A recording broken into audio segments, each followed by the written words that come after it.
Okay, so now you know why live video streaming is exciting and you know what it's all about. Now it's time to learn about the leading platform, Periscope. What's more, we'll also see how to get set up with a Periscope account, how to find your way around, and how to start filming. This is where it all starts. So, why Periscope and not, say, Meerkat? Well, simply put, Periscope is currently the best platform. It has the most users, and it's also owned by Twitter for better synergy with other social media. What's more, it has the very best looking app. It has a much slicker interface than Meerkat and feels a lot more polished, more intuitive to navigate, and more professional.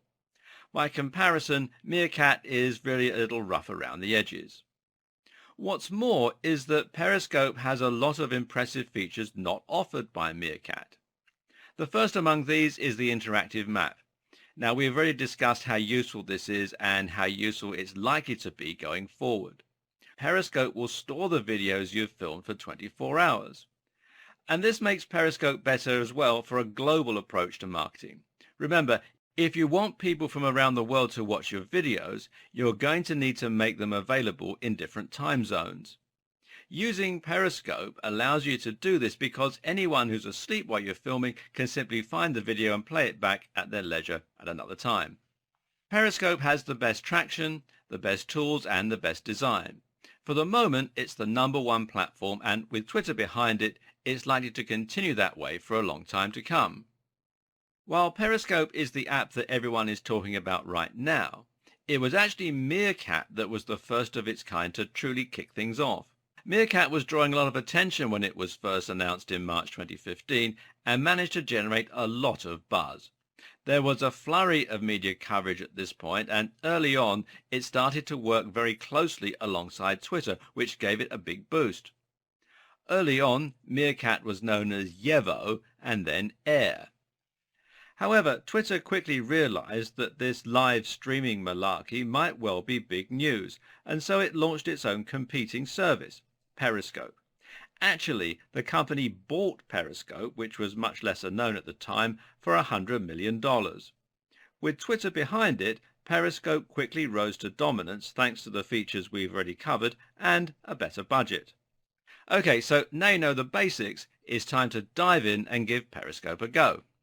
How do you do this? And once it's up and running, how do you start finding your way around the somewhat daunting interface? Well, you can head over to periscope.tv to check out the app, but more useful is just to head over to your respective app store and install it. Once you've done that, you'll then have the option to sign in with your Twitter account. Assuming that you're already doing some online marketing, you should have one already, and this will make it very quick and easy to get set up. Taking this route is also advisable for another reason. It will allow you to follow people on Periscope that you're following on Twitter, and it will let your Twitter followers find your videos too. Alternatively, though, you can sign up to Periscope with a phone number, which will require you to confirm the receipt of a text message. Now you're signed up, you'll be set loose in the world of Periscope. The first page you'll be shown here has a list of feeds from people who follow you on Twitter. If you look at the bottom, you'll notice 3 icons. The second of these is a globe icon, and if you touch this, you'll be shown the map. On the map will be numerous circles with numbers in them. These numbers show you how many people are streaming in that area right now, and if you tap on the number, you'll open up a list of those feeds on the bottom part of the page. These feeds each have titles as well as usernames. The title is what you can use to find out specific types of content. If one says WOD, for instance, this is probably a CrossFit workout of the day. As with Google Maps, you can also pinch to zoom in and out, and if you zoom in on any given area, then you should find that there are more people here that you can find. The next tab along the right, meanwhile, is a group of people. If you click this one, you'll be shown popular users and a little about what they do, and you can then choose to follow them. Further on the right, you'll find your settings button where you can edit your profile and also edit settings. The settings control is rather bare bones and mainly comprised of options to change the notification sounds that play.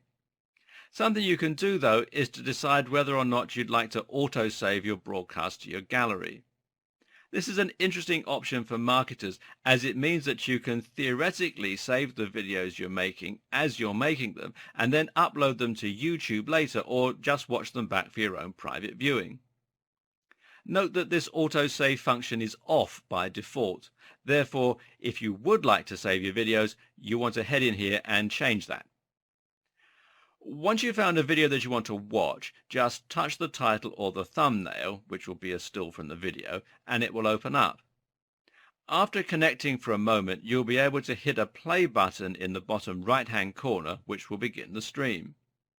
From here, you can then type into the Say Something box in order to add your own comments.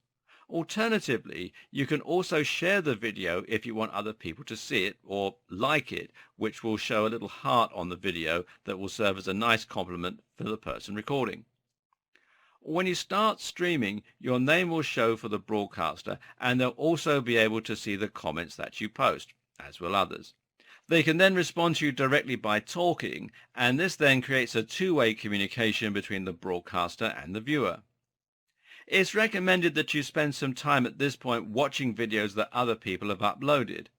Doing so will allow you to get a good idea of the kinds of content that people upload and what's successful on the platform.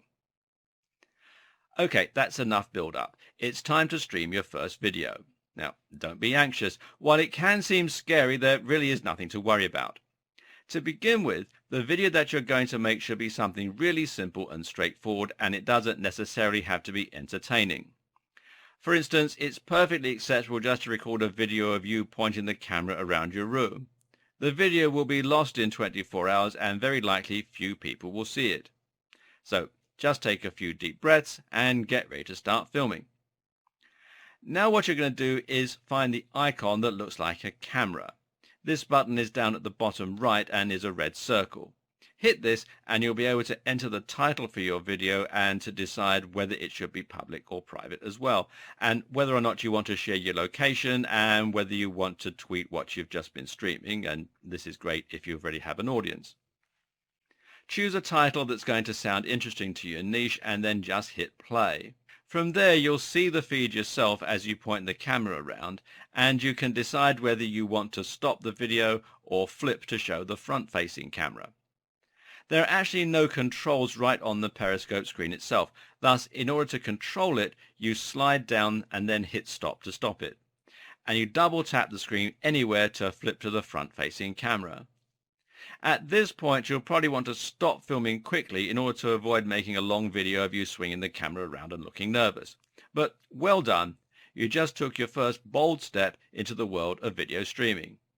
Are you as excited as I am?